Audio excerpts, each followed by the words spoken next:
بسم الله إلن جنغ مقام المقامة الرابعة عشر مقام بكو سكوين المكية مكيانك حكى الحارث بن همام جنتيم حارث بن همام قال وي نهفتيما من مدينة مراد ورو السلام كسل وني بغداد بهجة يلمم حجو الإسلام حجو الإسلام هذا فلما قضيت ندم تمني بعون الله بلل الله أتفس تمني حجور واستبحت من دقتني ما أديب أوردي والرفس يتاج روب صادف هوني موسم الخيف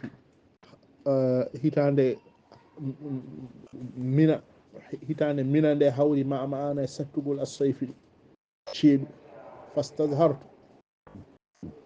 feññinimi lid-darurati ngam darura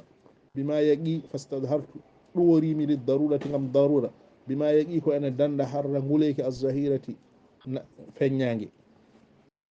fa baynama ana nder min tahta dirafin mbiɗe less tillisaji ma rufqatin wondude e seteji zirafin laɓɓe seniɓe وقد حميت أولي وديس ستقول الحسباء كوركاجي وعشا ومبيني الهجير نقوليك كي أين يتر الهرباء دونيو إذ هجم علينا بت من شيخ نياج متسعسئون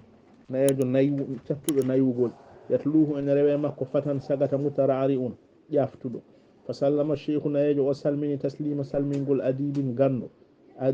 أريب يجدو وهاور o yewtide amin muhawarata yewtidiral qaribin ɓalliɗo la garibin mo wona tumaranke fa ujibna min kawa bima nasara ko sakti min sinɗihi e cakka makko wa ajibna min kawa minin bisaɗihi e wertogol makko qabla basɗihi ko adi bismede mo ko qulna lahu min mbimo ma anta hol an ko kayfa walajta holno corkoriɗa o mastazanta a sakkitinaki fa qala wi amma ana so tawi ko min fa afin komi tenkowo wa ɗalibu komi ɗaɓɓowo isafin ballal وسر دري سر لور أم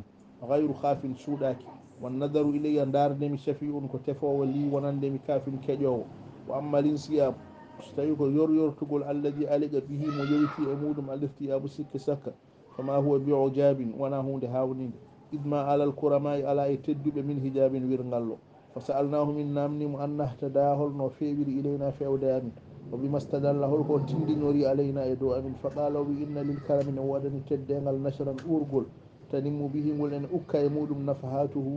هند مودم وترشد إليه أن فاون فاود يمودم روضه وترشد أن فاون إلى روضه فاود مبل مودم فوحاته أورغل مودم فاستدلت tindinoriimi bita'arruji ukkugol arfikum hendu moɗon ala taballuji e jalbugol urfikum moƴƴere moɗon wa sallallahu sallama wa baraka ala sayyidina muhammadin wa alihi wa sahbihi ajma'in